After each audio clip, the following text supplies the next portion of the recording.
Hello, everybody, and welcome to Alternative Interactions and to Into Meten and Plutonic planes. this is part four or 3B, but it's part four. We did the show and we realized it went far too long. So what we've decided to do is cut it in half, and so it'll be a two-parter, which I think is better and easier for everybody because what was it nearly going for 3 hours, didn't it? Something like that, Maten? Hours almost. It's messed up, I know. So yeah, what we're going to do. So this is an introduction to the fourth part, which will be the second part to three that we're doing, if that makes sense. And please enjoy the show. And hopefully we've stopped it at an appropriate point where it'll actually make some sense. So anything to add, Maten? No, I think that's it. Enjoy the second part. And then we'll be doing another part in October, and we'll be examining what happened Yes. on the 21st eclipse. Yeah, we will. We will. Hopefully by the beginning of October we'll have some clarity on the September month and a little bit more idea in October, though we have briefly looked at it. So thank you very much, everybody, and enjoy the show. Now, financially at the moment, um, and this is only my best guess, is I think we're going to see problems with the bond market because we're going to see that the emperor has no clothes. We're going to see the American dollar. Um, I think the American dollar's lost 97% of its purchasing power, hasn't it, from its inception in the 20s or something. So Mhm. so the dollar's worth virtually nothing. And what we're seeing across Europe, certainly, and I think America is now coming in, is debt bonds, the percentage or the cost of the debt bond, as in people won't buy them unless they're getting more interest. And we're currently on 5%, and 5% doesn't sound a lot, but you've got to bear in mind that just a few years ago, the debt bonds were at 0% or even 1%, and we're now at 5%. And that makes a huge difference on the amount of um, money these countries get back. And it also shows that those companies, mainly pension companies, pension funds, who are forced to buy these, don't want to buy them at the lower rate. They can see the volatility, they can see what's going on. So in real terms, um, I think somebody worked it out. I saw this today, yesterday. Somebody worked out that 8% of the purchasing power of the dollar has gone very, very recently this last year with inflation. And these companies are getting 5%. They're losing three, 4% every single time they buy these bonds. Why would you want to hold dollar bonds anymore? Why would you want to buy European bonds? British gilts. Gilts is what we call our bonds in the UK. Why would you want to be holding these for the long term? And countries are running out of money, so they're cashing some of them in to try and fund what they're trying to do. And it's a complete mess. But I also think that in the United Kingdom, and I think France is very, very similar to this as well at the moment, is the government is deliberately bankrupting the country. So when the Labour government took over, they had a 20 billion black hole, so they said. Now, that's complete rubbish because they can just print the money, they can create the money out of fresh air. There is no black hole. It's an illusionary amount, it's an illusional, you know. but there's a 20 billion black hole. Within a couple of years of a Labour government, or so, however long they've been in, we're now up to 50 billion. And in 1 month, they borrowed 16 billion recently. Now, as far as I'm concerned, that's money laundering because the Khazarian mafia in control at the moment know that they could be in big, big trouble. And so, what better way than to get their governments, who they control, to borrow all this money and funnel it into BlackRock, State Street, Vanguard, whoever it is, to funnel that money into the NGOs, the secret bank accounts to keep them going. Because this is what we're talking about fundamentally, you know. This is the nefarious side of the monetary system that they're now bringing in, and they're doing. But we're also seeing the weaponization of these debt bonds from United Kingdom and Europe. So, for instance, the UK has just recently sent 1.2 billion pounds to the Ukraine from the profit from seized Russian debt bonds, and that's absolutely crazy. They have literally the bonds have made 1.2 billion, and the United Kingdom has sent that to Ukraine. Now we know Ukraine is a laundry for washing money. You know, didn't Zelensky just recently buy himself a wealth management a bank? Fundamentally, Zelensky just purchased a bank for himself because he's got so much money. He can't. They can't, flush or launder so much money that he's bought. I'm sure it's in France, a French bank he's bought. I mean, so and obviously the weaponization of the bonds in Russia means that the BRICS nations don't want to buy it anymore, and that's why we're seeing India. I mean, and again, a really good example is China. China had 3.2 trillion in American debt bonds a few years ago. They're now down to 750 billion. So they have sold, trillions of dollars. But what they've done is they've cashed it in and they've taken the gold and silver, or they've used those debt bonds to purchase Dore bars from around the world. You know what I mean? It really is teetering. But we've also got the duality of Trump.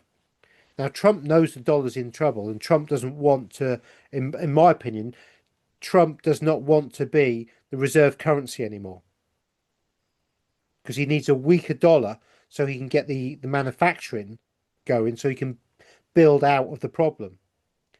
So it works that he's demanding the Fed drop the rates, which they shouldn't be doing. In actual fact, they should be raising rates at the moment because of the unemployment and what's going on. But he's demanding they drop the rates, which is going to weaken the dollar. And he's playing this kind of game with China or the BRICS nations. And although he's blaming them for everything, he's actually using them to slowly debase the currency. So all this extra money is coming in from all these countries because they've had enough and they're selling their debt bonds back or giving their debt bonds back for goods, services, gold, silver, whatever. And so while they're doing that, he's weakening the dollar to the point where the dollar will then no longer be able to be the reserve currency and it will pop out. Now, at that point, you're going to see hyperinflation. The prices are going to start going up in America big style. And Isabella, Tarot by Isabella, has seen that the world's going to start getting a universal basic income very soon. Now, in America, if you're getting that inflation and they've weakened the dollar, you're not going to be able to afford to live. So the American government are going to have to give you a universal basic income just to maintain the low standard of living that you currently have. You Because know, like digital. but she also sees it as not being um, Agenda 2030 or dark money. She sees it um, as a positive, as in something's going to change that's going to mean that this money um, is given freely without, you know, um, you don't have to have a digital ID, say for instance, to have the money. You don't have to do this. It's just going to go into your bank as it would normally, and then you can draw it as you would normally. It's going to be catch free. It's what she sees, and she sees that very very clearly, And I trust Isabella and what she sees. She's normally bang on. So we're seeing a very very complex, multi-dimensional, multifaceted system going on at the moment. Now, the other thing that we're seeing as well is central banks purchasing of gold. It's going through the roof. Now, um, I watched a show today. I think it was Monaco 64, um, and they were saying that deliveries from the COMEX, so this is physical gold deliveries, so far at this point in time now, is 100% up on what the total was last year already. So What there's are deliveries from the COMEX? Is that purchases of gold and silver, or what is that? COMEX is a gold and silver bullion store basically in America, which is connected to the LMB, London Metals Bullions Exchange, which is all kind of like the big official vaults and banks. So the London Metal Bullion Exchange was part of the Bank of England, but I think it's now been purchased by China. And the COMEX is the American version of that. And what we normally get is people buy gold, paper gold, and they don't get it delivered. And what I'm talking about is physical deliveries. So physical deliveries so far this year are up for gold. Am I right? 100%. And silver is 50% up.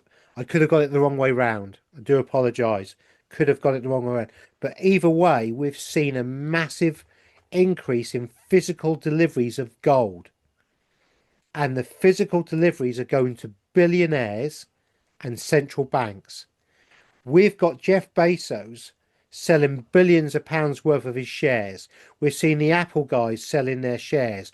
We're seeing JP Morgan insiders selling their shares and cashing in. And what do you think these guys are buying with their money? Goes back to the baseball card analogy that the Meten just used. Do you think that they're putting the fiat currency that they know's worth nothing, it's hopium, into their bank vaults, or do you think they're buying gold and silver, platinum, palladium potentially? Are they investing in? Are they actually investing in gold miners? Actual investing in mines? Because remember these big boys, it's all very well and good having a nice stash of gold or a nice stash of silver, but where does it come from? And if you can control and you can start buying into where it comes from, you can then control and get even more gold and silver for very little money because you then control the source of the wealth. So the miners, and none of this is financial advice, of course. This is just what is going on, just what we're seeing. There's central banks. I want to say it's Venezuela, but it's not Venezuela. I forget which South American country this is now, but it's the first time they've bought gold in X amount of years, and they're buying gold.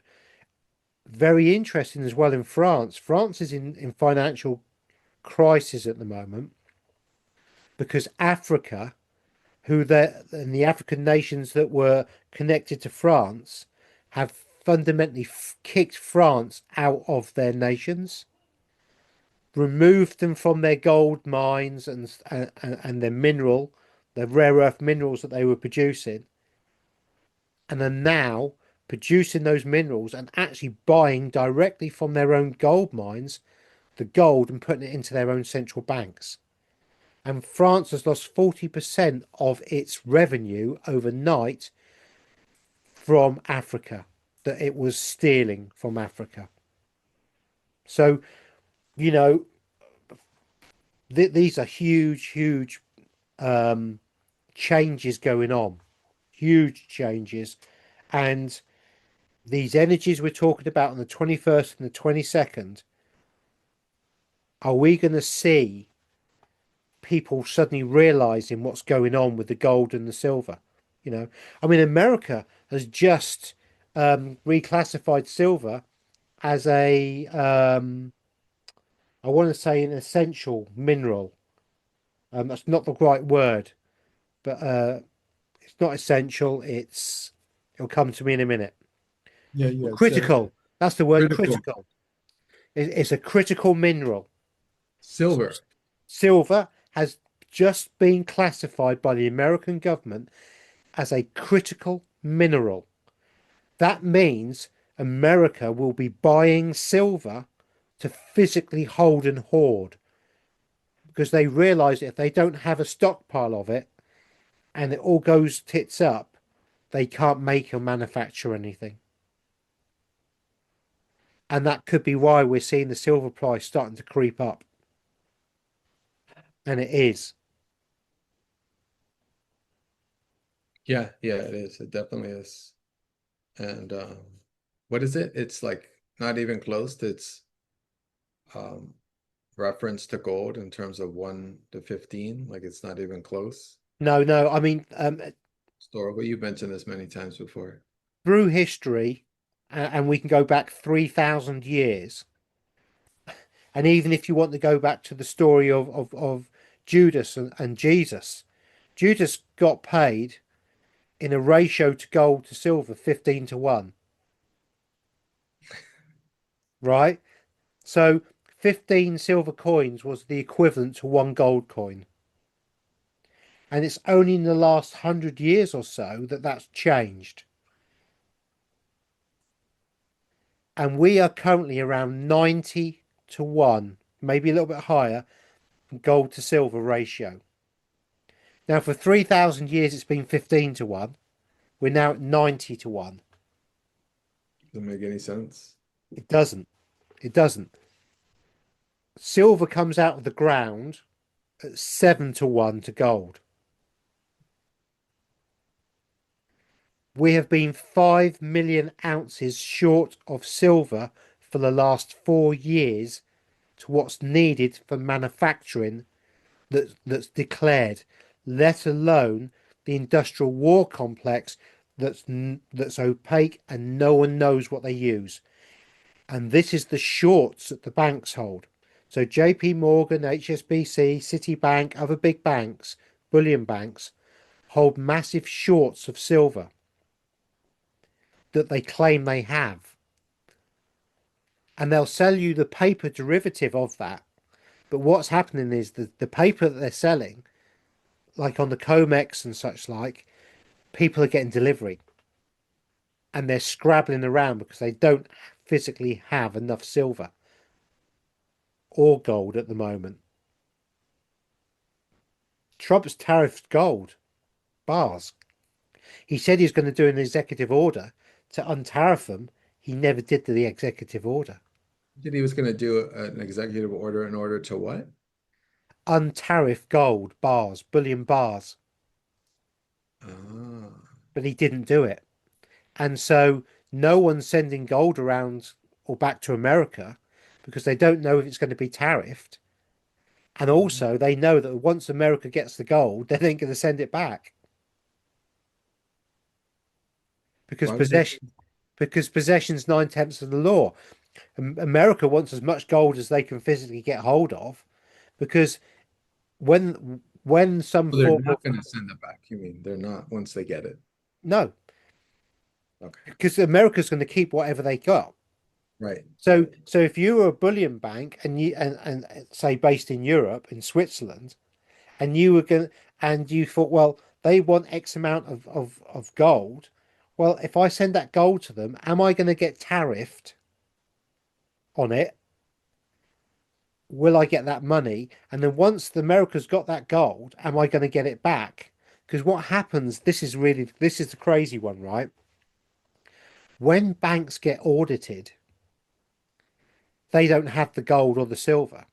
They borrow the gold and the silver from a bullion bank and pay interest on the amount of gold or silver that they hold for the audit. And after the audit, they send the gold back and pay the amount. I think it's about 3% or 3.5% at the moment on silver. So if a bank's been audited, they will borrow gold or they'll borrow silver from another bank, pay interest on that, so that when somebody comes in and looks at their vaults, they've got physically got the stuff there. And as soon as the auditors go, they ship it back out to the original source, and then they then ship it straight back to the next bank, who they charge 2.5%, 3%, whatever it is, for their audit. So So, nobody actually knows how much silver and gold is held. what's fascinating is you extend the metaphor to what we've been talking about before. If silver coins are like little moons and gold coins are like little suns, it's like how much energy are these countries holding? We don't know the exchange of sunlight, the light rays of the moon and the sun. We can't see it clearly. We know it's changing hands, but it can't be solidified. It's life force energy. They're Yeah. trading and playing with life force energy. Because all they're doing is juggling a reducing physical amount of material to the point when they throw something up, there's nothing left to throw up. And at that point, the system will collapse because at the point, and I mean, we nearly had it very, very recently in London with the LBMA, London Bullion Metals Exchange, or fundamentally, I would call it the Bank of England. The Bank of England has a turnaround of plus T plus two. So if you want to buy serious amounts of gold here, you go to the Bank of England or their bullion representative, LBMA, and you go to them and say, I want to buy, I don't know, £1 million worth of gold. Now, before, they would have goes, fine. That's T, the trade. Plus two is how many days it should take them to fulfill the order and get it to the stage to be shipped to you. Okay. The contract states very clearly that 14 days is the maximum that any trade can be. Otherwise, it's technically a default. They're currently running on 8 weeks.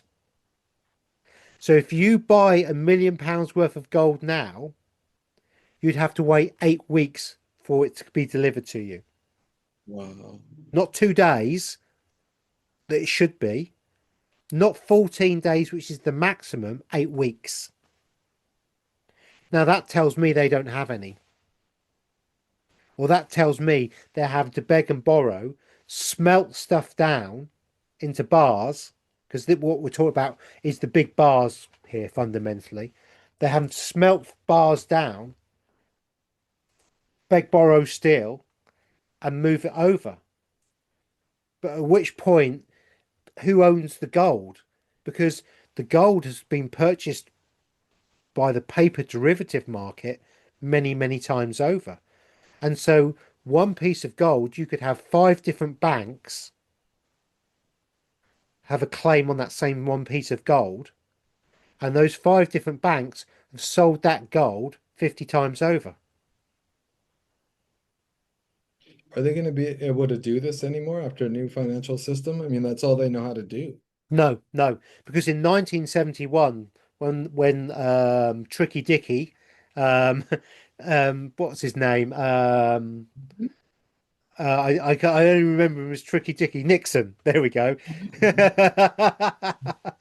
um, when Nixon in 1971 took America off the gold standard, and he did, which is a default. America defaulted. So so the world reserve currency that was gold standard and every dollar was backed by gold in 1971 was pulled off the gold standard, became a fiat currency as in backed by nothing, and defaulted. Every nation defaulted. And I think the reason why he had to pull it off is because France sent their warships to America and said, we want our gold back. And they actually sent warships and said, if you don't give us the gold, we're going to start shelling America. Wow. And so they gave them the gold back, and then they realized they didn't have enough gold because the gold was no longer in America. Okay. Because in America, you can only sell a piece of gold 3 times. So one piece of gold can be sold 3 times in America. In Europe, there's no limit. So so what they did is they had France's gold, Germany's gold, everybody else's gold. They shipped it to London, and London lent it to all the bullion banks, lent it. They got audited to say they've got the gold. They then sold paper for that gold, and then the gold went back to the bullion places. And then when the countries demanded their gold back, they then had to give some of it back, and then the rest of it never got given back. And I think some cases it took some countries who have asked for it 6 or 7 years to get their gold back. Wow. Well, that means there's no gold, doesn't it? You know, Fort Knox, I think, is fundamentally empty because it all got sent. Now, this is the kicker, right? In Europe and in America, we don't have a culture of buying gold jewelry. We just don't. But in India and China, they do. And Thailand, they do. And in Vietnam, they do. And and my theory is that all the gold that was physically in Fort Knox that got shoved over to the United Kingdom and all the other countries, all the big bullion banks that was the paper derivatives were sold.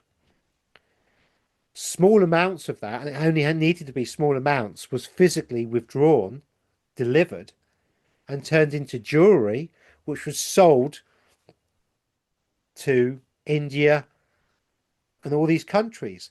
And so all the American gold, all the English gold, all the gold they say they've got, which I don't think is there, is hanging round Indian ladies' necks at the moment and Chinese ladies' necks at the moment. Wow. Fascinating. And obviously the silver's been used for industrial uses as well as weapons, you know. As well as jewelry too. And jewelers are going to get stuck because the higher silver and gold goes, the harder it's going to be to make casts, to make rings, to make pendants. Jewelry is going to become less utilized or less viable for people that create jewelry. Wow, Yeah, it's there's going to be a lot of shifts yeah. occurring. But this is where it gets even better. America is thinking about, we believe, there's a lot of whispers about this one. America's thinking about revaluing gold. Now, believe it or not, the gold in Fort Knox is only, I think, $34.22 or something like that per ounce. So on the official books in America, their gold is valued at $34. I could be wrong there. Please Google it, but it ain't much more than that. So all the gold held in America that they claim they have got, and nobody knows if they do, is still at the price it was in 1971 or pre 1971 when they revalued it before then. Okay. Currently, gold is selling at what, $3,400 Mhm. approximately. And So, check. So if you check that out, I go on my story, right? So America has the ability to revalue its gold. Now, for every $4,000 they revalue the gold to, they will knock 1 trillion of their debts or off. So if they valued their gold at $24,000, they would wipe trillions of the debt off they have, making it more manageable. But that would then mean that the base amount that gold would ever be sold for again would be $24,000 an ounce. And gold would go beyond that price. And what have you got in India, China, Vietnam, Thailand? You've got hundreds of thousands, if not millions, of lovely ladies walking around or having great big chains full of gold, ounces and or grams and grams, ounces and ounces of gold. And as soon as you put gold to $24,000 an ounce, you're fundamentally making all these people who have gold jewelry and lots of it in these countries very, very rich overnight. Gold is 3,601.90 today. Went up another 4% this week. And silver is at 41.27. Yeah. Went up another 7 to 8%. It's 0.7. And if you Googled the value of gold in the Federal Reserve, or what value is gold in Federal Reserve, I'm sure it's something like $34.22 or 22,222 recurring Oh, no. Where, on why is, memory, and why has that not been changed? because I guess at the point at which you change it, you then devalue the American dollar. I see. Yeah, that makes sense. So if they made gold $24,000, that would fundamentally devalue overnight, crash the American dollar,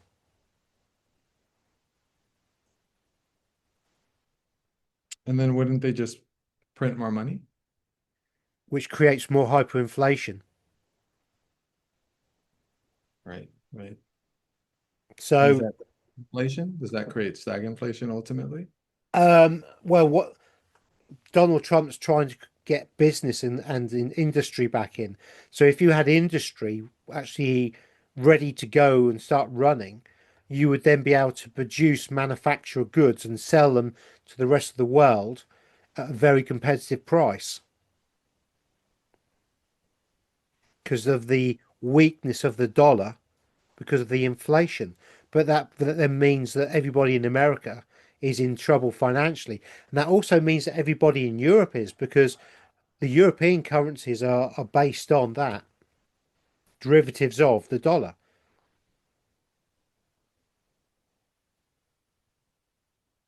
So you're saying that because of that relationship to the dollar, Europe would also be experience a collapse at the same time.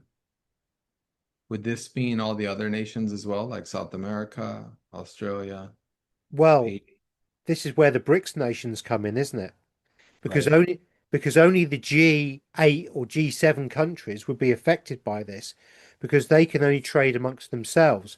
Because if the BRICS nations are being held up by gold and real assets, oil, silver, titanium, whatever that has been agreed between the nations of the BRICS members, then they can trade between themselves, and they can do anyway now.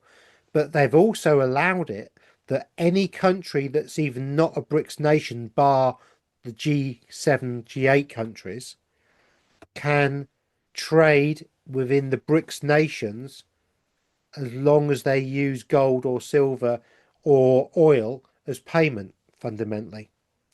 So that means that only the Western countries would collapse And the BRICS nations, although they'd have a big problem because a lot of their trading and a lot of the goods that they sold into Europe and America, that market would close and collapse, and it would obviously cause them big problems. They would still be able to trade with 80 or 90% of the rest of the world's population. And they're also still using derivatives in their own country. They change with each other based on gold and silver, but amongst each other and their neighboring countries, they're still trading in derivatives. Correct. So it's not completely out of harm's way either. No, not completely. It's not harm's way because again, this is all being organized as such to occur. Yes. So what is then, what is they want, what do they want out of this kind of phoenixing, this kind of rebirth? What is the problem reaction solution? We know the problem is the overprinting of the money, derivative systems, or so they're saying, or so it's seeming with all the purchasing of gold and silver. So the reaction is what us demanding for a new system of commerce, a new financial way, a new Yeah. uh and then the solution is what then? Well, the Gold only back. real solution is going back to gold and silver. But 'Cause- not all countries can do this. So well, some countries have enough metals, like Chile has copper, for example. You know what yes. I mean? Yeah. Some of the other South American countries have silver. Um, so it's varied. They all have valuable metals in different countries. And so some of these countries can do it partially or maybe even fully. So but that's a huge imbalance. That's like some of the countries of the world have, all the gold and silver, and the other countries have tourism. You know what I mean? Yeah. Yeah. Like, Yeah. so what does that mean for that's to me as I see it, like I don't see how there could actually be a non-derivative system because there's not something that each country shares. The imbalance with resources is so different that you need a mediatory tool. Yeah. And that's why we have the dollar, we have these currencies, Yeah. right? Yeah. Because silver and gold represent the ultimate value along with gold, oil, right? Yeah. And Yeah. wheat, and other markets. But because there's an imbalance because of geography of different countries, you have this country has this, that country has that. So what's the monopoly board look like Well, after a financial reset? And what's the median of trade, after everyone, because it's not like there's going to be a redistribution and some Superman's going to go teach country and say, oh, here's your gold and silver, we're all balanced now, we all have the same amount, let's go around the monopoly board and play war again, or play this again, property ownership or not. I mean, fundamentally, every single country in the world, apart from Canada, has gold. The central banks have gold. And in the short term, if gold's revalued by America at $24,000, every other country's gold's going to go up to that level or a higher level. But what we've got, how can I put this? There would have to be agreement between all the currencies in the world, all the countries in the world, of what they would peg their currencies to each other, and they would have to go from that because America will lose its reserve currency. That's coming without doubt. Trump doesn't want the reserve currency anymore. America is going soft default. They're going, going, going. It's going to go. So you have to get countries to sit around a table and agree fundamentally what their currencies are worth via what they've got in there. So if you've only got tourism, you're right, the currency is worth not a lot. But if you've got a gold mine, your currency is going to be worth more, or you have the ability to purchase more, and the people have the ability to have a better lifestyle. But that that that kind of talk must have been going on within the BRICS nations already, because China and the yuan is backed by gold fundamentally. Now, China has just opened a bullion bank in Hong Kong. And so any country who trades BRICS nation purchases in yuan can go straight to Hong Kong bank they're going to set up in Hong Kong, and 1-to-1 ratio gold. So if you're trading with, if your tourism country has just done a trade with China and you've been paid, or you've been paid in yuan for something, you can go straight to Hong Kong with your yuan and exchange it for gold straight away, 1-to-1, on whatever their ratio they've decided it's going to be.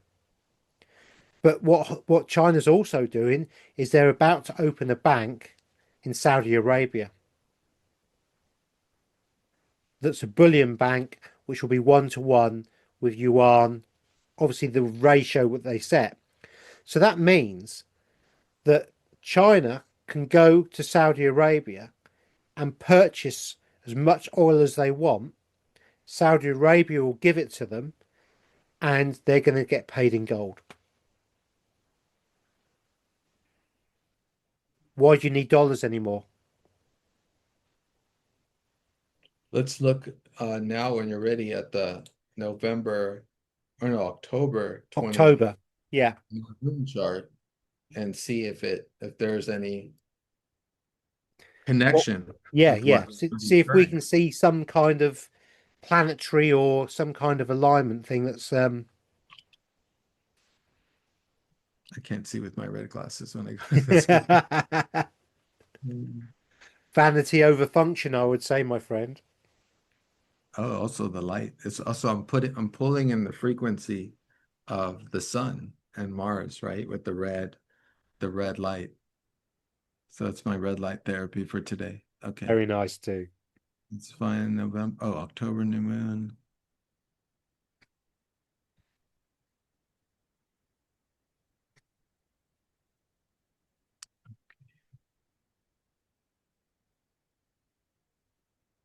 Because don't forget, gold is sanction free. Silver is sanction free. Once you hold it in your hand, no other country can take it off you. Nobody can do anything to you. When you're holding bonds from another country, as we've seen, they can be sanctioned. So gold really is third party counter safe. It's got no counterparty issues, which is why I think initially they will have to go back to some kind of gold standard. Fascinating. Ignore the transits on this because I just couldn't take it off once I put it on. But so this is the new moon. So And this is the 21st of October. yeah, and so we know with the new moon in September, we went over the new moons in August, September, and we see the progressive movement into conflict, right? So there can be change and Yeah. transformation with Pluto and Mars coming in September. So now we're looking at a time of the month where economic collapses have occurred all over this century. It's always been in October. Yeah. We know the planets again to go over it real quick. Let me grab my notes here. The sun stands for our leaders. The moon stands for our protectors. It's our guiding energy. Mercury stands for rebellions and protests. Venus is our currency, our food supply. Mars is our military, defense, security. Jupiter's our personal law, our courts, our judges. Saturn's our legislators, our the punishers of law, executioners.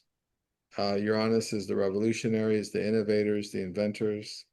Neptune is the navy, sea power. It's also the Plato of reality. It's how we create reality.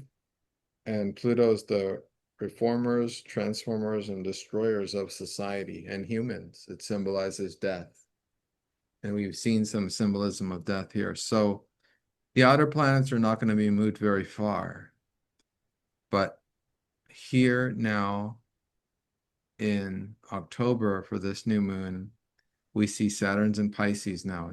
It's went back about 4 degrees into Pisces to complete what wasn't finished yet in the Piscean energy. So Piscean energy is still not yet purified, not till next February. And that's the spirit of man.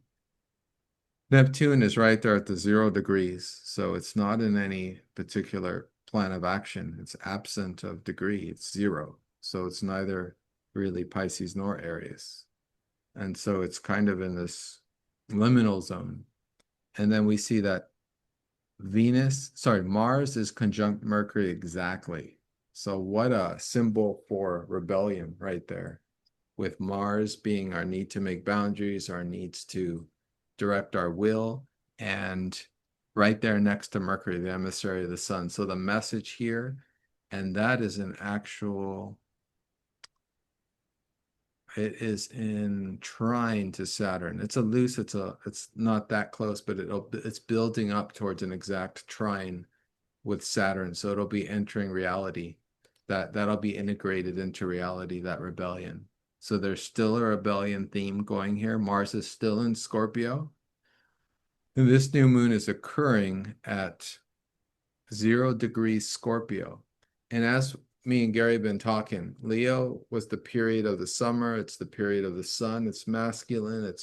It's our leaders shining, and with big words and big phrases on the stage of the world.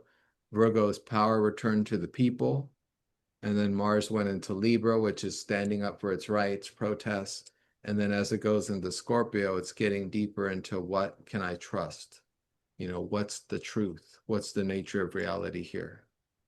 And we still have Mars and Scorpio now. Now it's together with the rebellion and Mercury. And the new beginning here is in Scorpio. So it's in the underworld. It's a remaking and reshaping of the soul and spirit of man. And it's exactly, let's see, no, it's not that. Let's see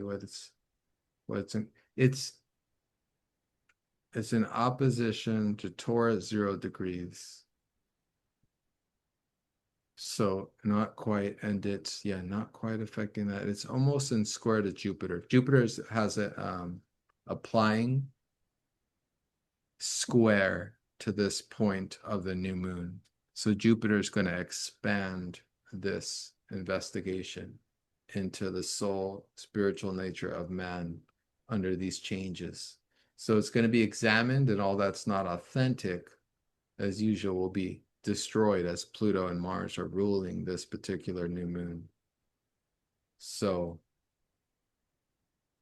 is that clear? Ask me any questions, Yeah, Gary, yeah, if yeah. that's not. No, I think what you just literally said, this last bit, was really interesting.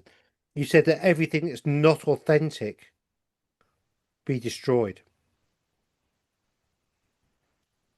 And we're dealing with a fiat currency that's not authentic. Now we look to Venus. And so we see Venus is in Libra, 9 degrees, that 9 number again. And it's going to be passing that point. It's going to hit that new moon point. It would hit it about 20 days after. It'll hit that point. And of course, the moon and sun will moved on, but that's an imprint. Anytime you have a new moon or a full moon point, that's an imprint. So when Venus hits that energy will be amplified. But we're also looking for amplifications, of course, of the eclipse points for the remainder of the year, for the next year. And those eclipse points are 28 Virgo and 15 degrees Pisces. And so the north node is approaching that 15 degrees, approaching this eclipse that we're having Sunday, this big ending. And so that north node will renew that point. And we see the asteroid Requiem at 21 degrees, moving towards that 28, moving towards the September 21st eclipse imprint. And so we could see potentially more and more war and conflict in our movement towards a new financial system. And we could see the cost of it. The cost of it is always the same. It's always the end of something old and the beginning of something new. So it's a mess. There's always a mess that's made.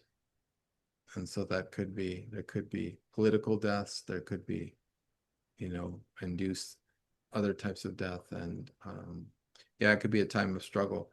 But it's October, it's what we're used to. It's what has been on the world stage all century. when financial events occur, changes, when big financial changes occur, they occur in October. And so it's fascinating to see that Mars and Mercury, that messenger along a boundary and protest with the force of will of Mars, we see right there in Scorpio conjunct 20 degrees, while the moon and sun are, in this particular chart, this is maybe an hour after the new moon, so it's not entirely exact, but yeah, it's this is October, man. What more do you have? Or ask me any questions. We're talking about an awful lot of energy there, aren't we? Which is we're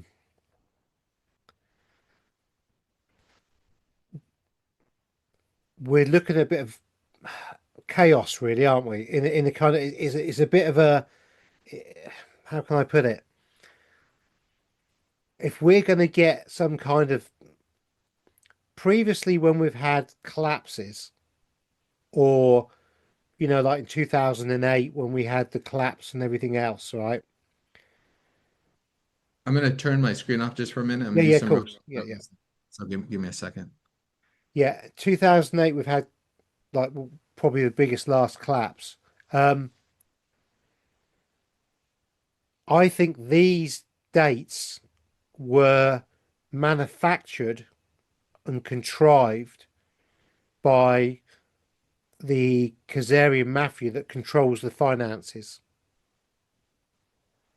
I think they chose these dates because they were the how can I put it, the best astrologically for their purposes. Now I think the situation we've got coming up this time, I don't think they're in control of. Now they may try to control what's going on, but fundamentally this is a changing of the old guard from one thing to another. And I think that's what we're seeing fundamentally with all what I've been talking and babbling on about with the Western G8 countries collapsing, and the other countries, the BRICS nations, and those associated with the SCO Shanghai meeting that's just been going on in China. I think what we're seeing is a complete change of the power structure from one guard to another guard. Now, am I saying that the new system is going to be any better than the old system? Potentially, no, because it depends who's running it, who's behind in the background. But what I think we are going to see is the end of our current Rothschilds, JP Morgan, mafia, Rockefeller controlled system for some new kind of system or control mechanism by another group. It's almost as if we're witnessing a war between two factions, Right, right. This and usually goes. and one faction's definitely winning now. We can see clearly that the BRICS nations are winning from the Western nations. The West is falling. We're seeing the collapse of the West. And this is going to cause an awful lot of um, chaos, and chaos that's not. Um, they normally create a situation. So I think one of their mottos is, isn't it, order out of chaos. Okay, this is chaos, but I don't think they're going to be able to do the order. I don't think the controls there. Previously, when we've had financial crashes, they have been created. So what do I mean by this? Fiat currency lives off debt. So it'll only grow off debt. So you create a bubble of debt, a bubble of debt, a bubble of debt, a bubble of debt. And you create these great big bubbles. And then what they did to create these collapses is they withdrew the credit. They tightened the credit down so that the banks wouldn't lend any money. And that meant there was a lack of money to pay the interest or the usury of the debts, and it meant that people would fail. So, for a very simple explanation of this, you've got three people with £10 each, and they want to expand their money. So, a fourth person is introduced with £10, and he starts lending his money around. Then, all of a sudden, the fourth person wants his money back. And so these three people have got a share of that £10. So whoever's got the biggest share of the £10 will not go bankrupt. And then it's between the other two. And whoever's got the least amount will collapse, leaving just one or just two or the three. So out of that, we shrink the economy. But what that means is the banks or the banksters were able to take physical property off people, which is real money, reinflate the market again, and then lend the money again, so that the interest, the usury, could then be created by more debt and more debt and more debt and more debt. Hopefully, I explained that in a way that made sense. So, if you've only got £30 and it's gold backed, you got 30 quid.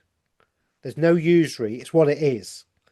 But when you introduce a fourth party that's got £10, who's lending that extra money on but charging interest, at some point that fourth party is going to call for his interest back.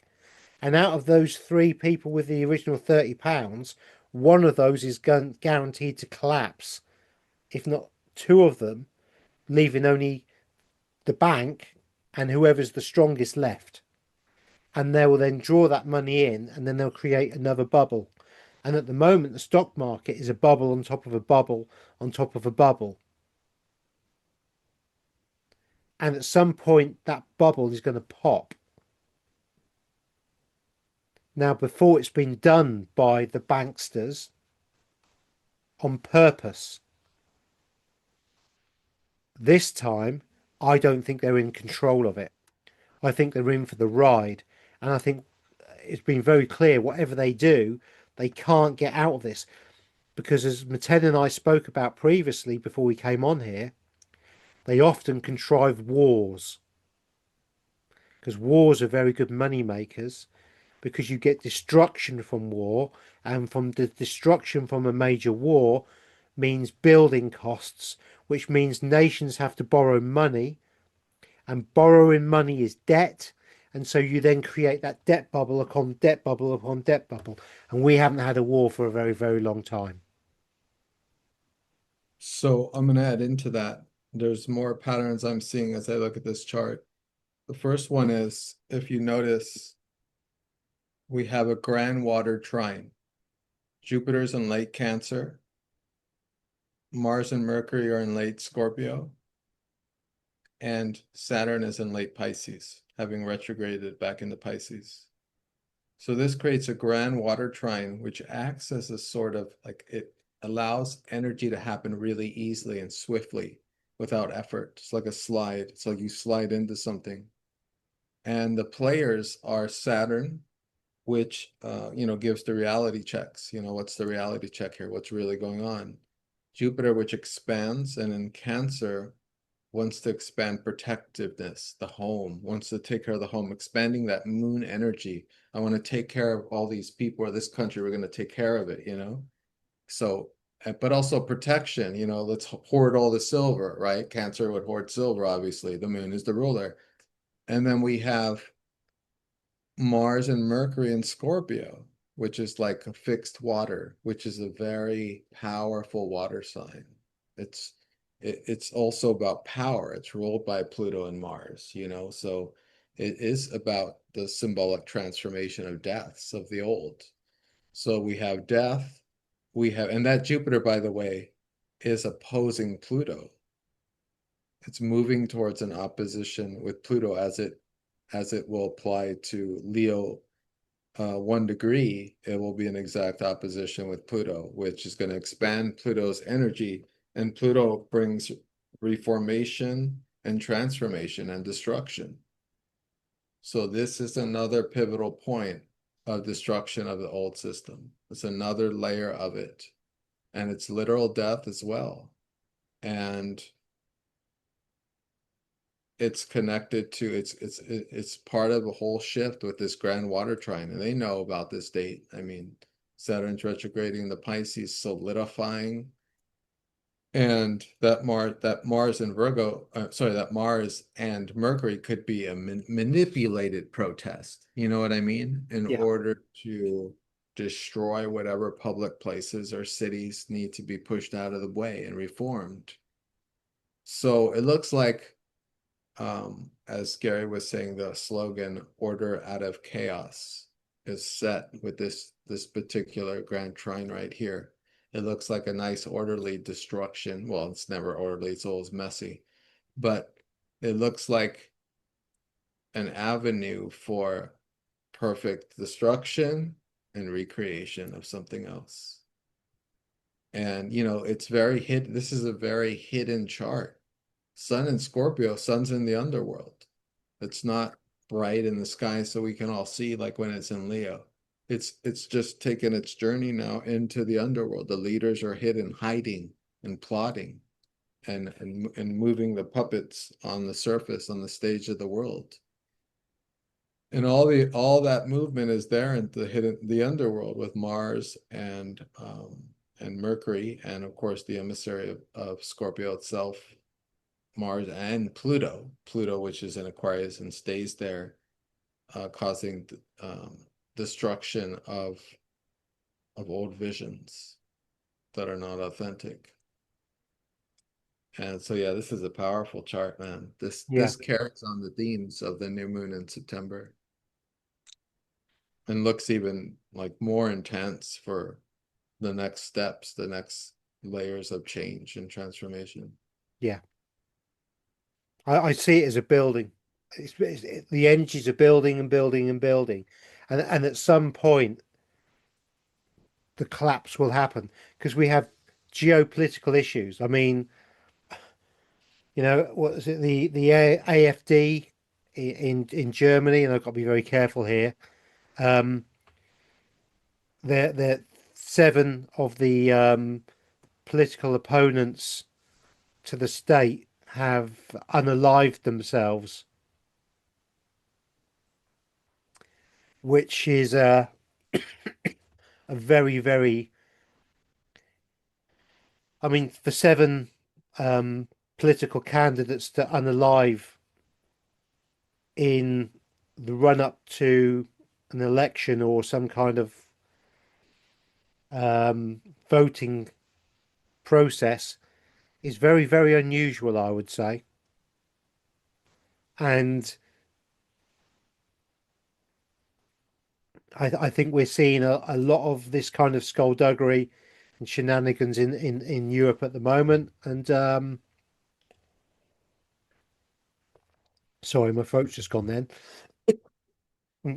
Probably because I was talking about something I shouldn't really be. And obviously we have a build up of this tension, this energy of the tension of the people, let alone the military system.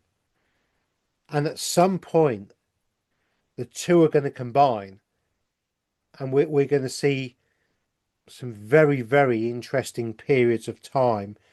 Now, is it going to collapse on this day? Who knows? But the energies are certainly showing the potentials and the possibilities far more than any chart we've seen so far. What do you think of that? Yeah, I mean the real definition, I don't know if I said it correctly, with Mars and Mercury in Scorpio, Mercury being rebellion and Mars being military, and they're head to head, like right there together, ruled by the Mars is the ruler right there, so it has more power. And so that means violence rules the day. And with the moon also in Scorpio and the sun also there in new moon, creating a new vision, this time in the underworld, of what work has to be done. what's going to be destroyed in the underworld will reflect in the outer world. And so something is going on behind the scenes in this chart, and something's being set up. And the Pluto-Jupiter opposition is not yet.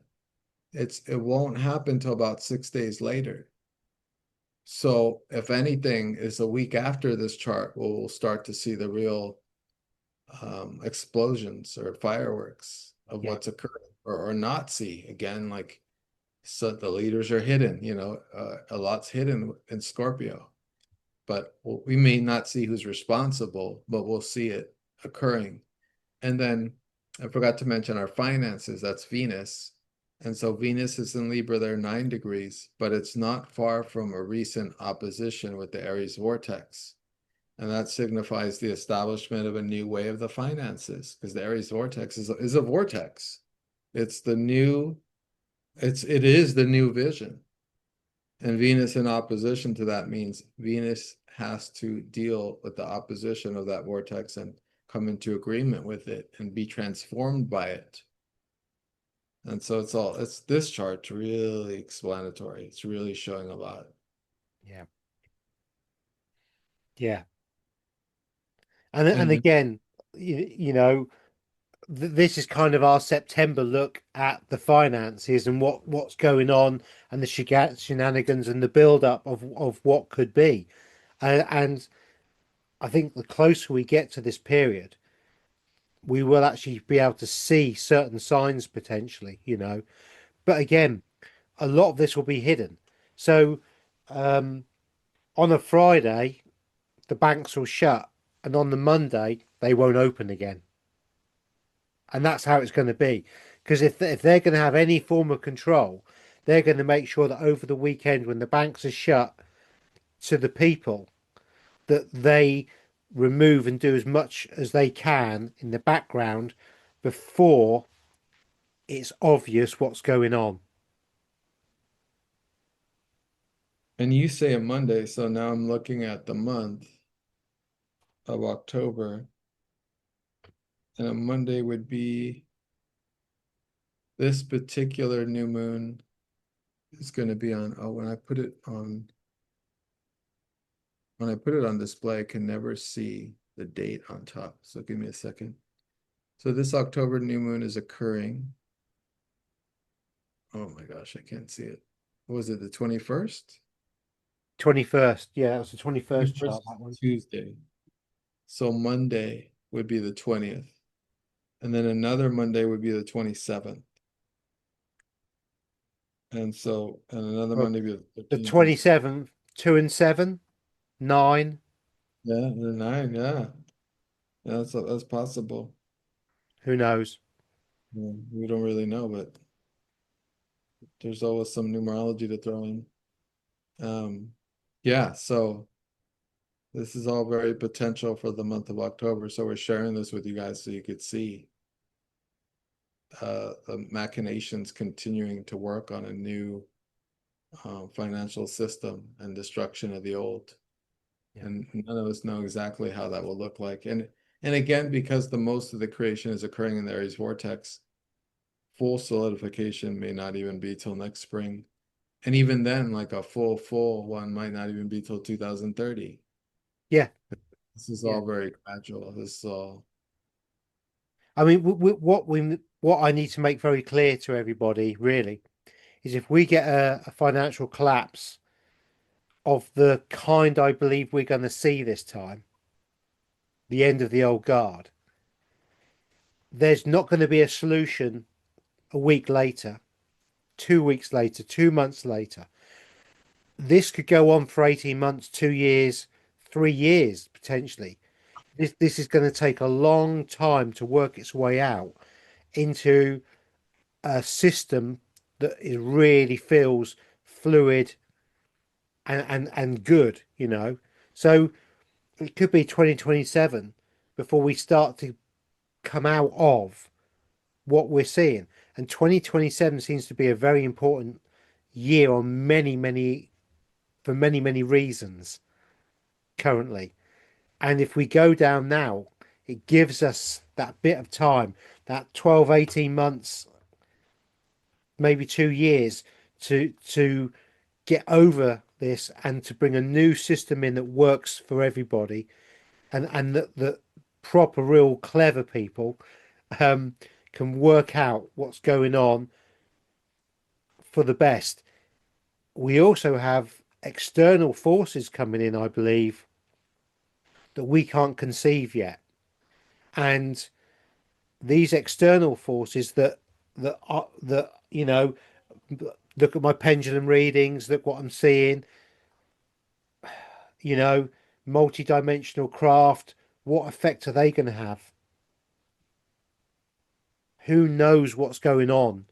But we have so much going on, let alone with just the finance at the moment, that it's virtually impossible to keep all the balls up in the air. And at the point in which one of those balls drops, it's going to affect every single ball that's up in the air. And that's the thing. You got anything else to add, Meten?